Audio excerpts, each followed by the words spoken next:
What's up guys, how you doing? Welcome to another video. I hope you guys like that little graphic at the beginning, hey, something a little bit new. Hope you guys thought that was cool. So today we are talking all about the Canon EOS R and how I have set it up to shoot some sports. I think it's going to be a cool video. If you guys are looking forward to this one, do me a favor, make sure you go hit that like button. It helps my video out loads, it helps my channel out loads. That's why I ask you to do it each and every time, and I really appreciate it, so thank you very much. You guys who are new to the channel, maybe think about subscribing. Loads of other videos to come like this. I'm going to be doing more tests for sports using this camera, and we talk about all kinds of things: photography, videography, action camera related. So do think about subscribing if you haven't already. So we're talking the EOS R. Before we get into that, I'm just going to quickly talk about a future video where I am going to be editing your photos. If you're not so interested in that, don't worry, you can jump forward to right here. That's where we start talking about the EOS R. But for those of you guys who are interested, you probably remember a while back we talked about me doing a video where I would edit your photos. We set up an email address,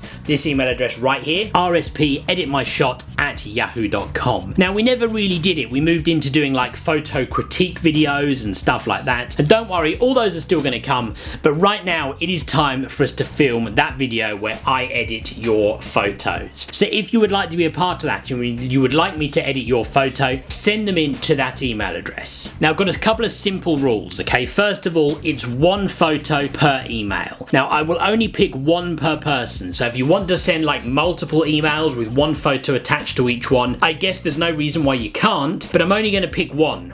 So if you've got a favourite one, I would much rather suggest pick your favourite one and send that, because otherwise I might pick one that's not your favourite one and then you're disappointed, and I wouldn't want that. The next thing is that you need to make sure the photos are either raw photos or full resolution JPEGs. Don't send me like any low res JPEGs, anything like that, because then I can't really edit them so much and that's not so good for the video. Thirdly, of course, you need to make sure that they are not edited photos at all. They need to be straight from the camera so that then I can edit them. That's the whole point. Don't do anything, don't crop them, don't do anything at all. Send them straight from the camera so that I can edit them and see how they come out. Of course, any photos that you do send to that email address, I'm taking that as permission from you that I could potentially include that photo in the video. I might talk about your photo, I might talk about what I like, I might talk about what I don't like, and I will edit it to look however I think it should look. So just be aware, if you send your photo into that email address, you are giving permission for all that stuff to potentially happen. But if you want to be included,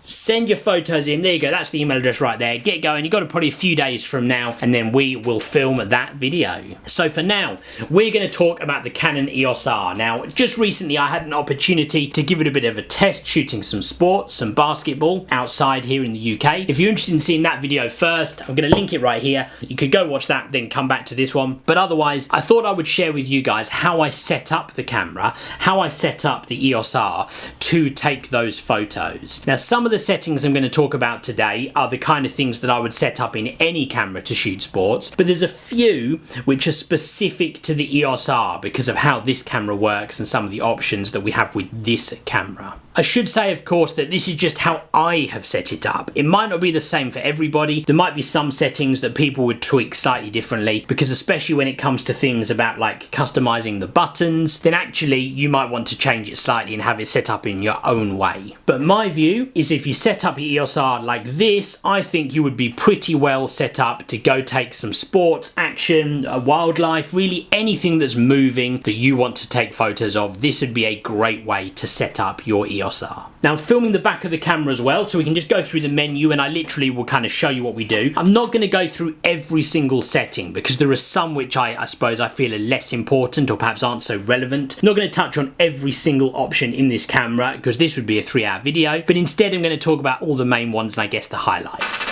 So look, let's start going through. Now the first one, a really simple one but I think quite a good one, is if you just go into the quick menu there, you actually can set up the drive speed of the camera. So whether you want to take one shot, multiple shots, you can set it to a 2-second delay, stuff like that. I set it up to high speed. The reason we do that for sports and action is that when we press the shutter button, it's taking a load of photos in one go, okay? Really important so you can try and capture that moment. So that's quite a simple thing which I always do with any camera, but of course I've done it with the EOS R as well.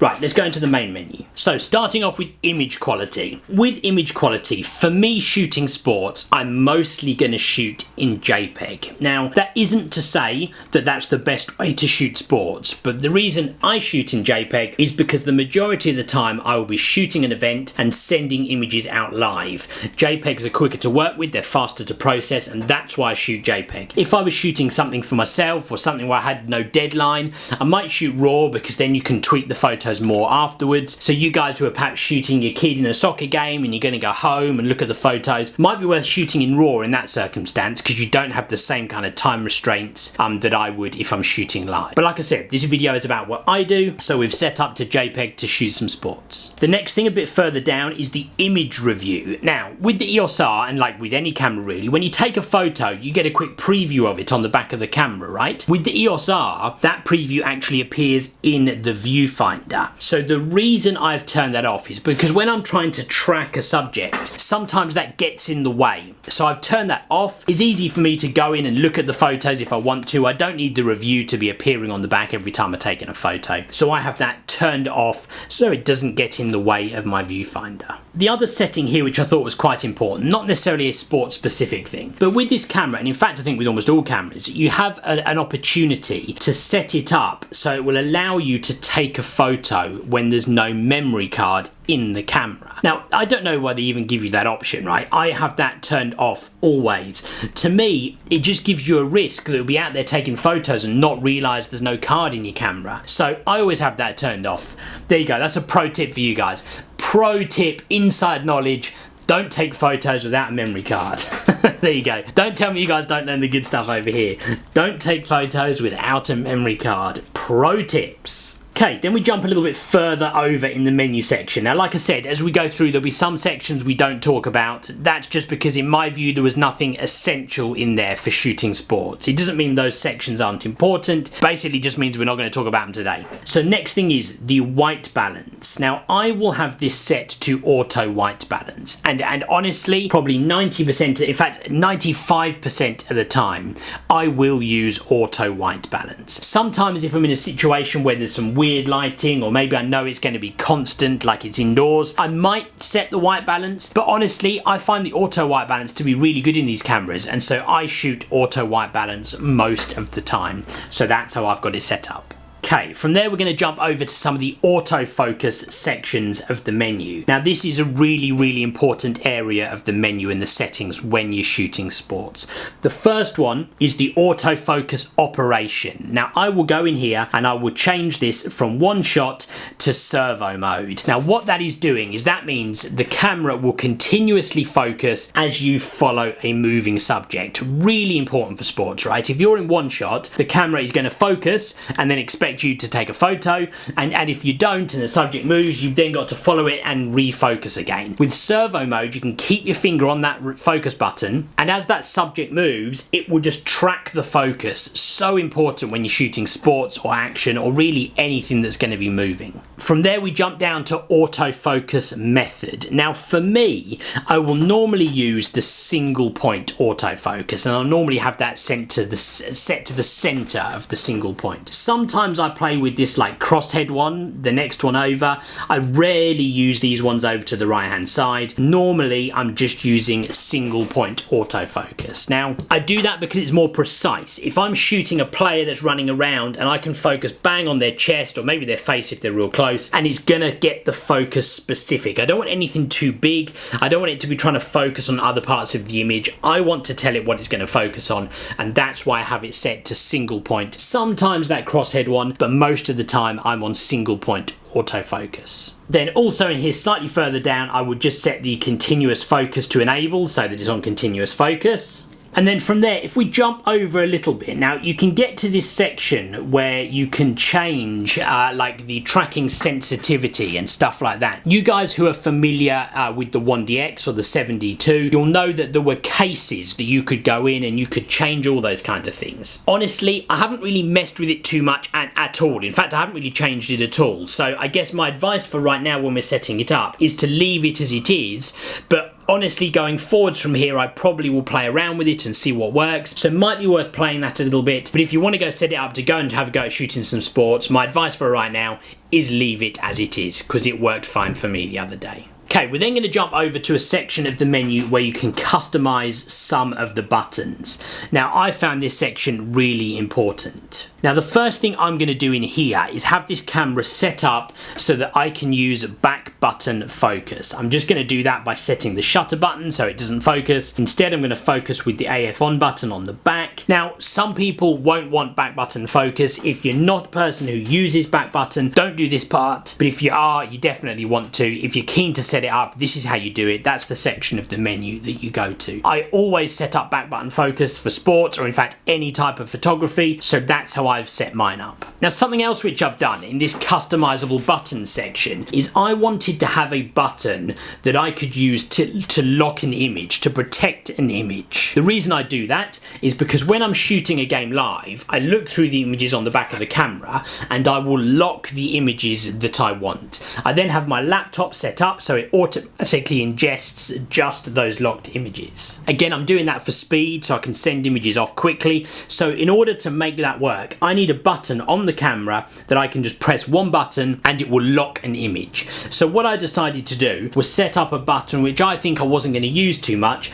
and that's this multifunctional button on the top. It's the one just next to the shutter button. Now, I've set that up to lock or to protect the image so that when I'm going through my images on the back of the camera, I can just press that on the ones I want, lock those 2-3 images, then my laptop will automatically only ingest those ones. So I've just got the images that I want to work on to start with. So further down in this same menu section, you can change the dials. I haven't. I've left those 2 dials so that one is changing my shutter speed, one is changing my aperture. I want continuous access to those 2 settings nice and quick, so I've left it so that those 2 dials change those 2 settings. Now, something new you can do here, now this is an EOS R specific thing, is you can change what this multifunctional bar does. Now, the bar is this one at the top on the back of the camera, and you can set it up to do all different things.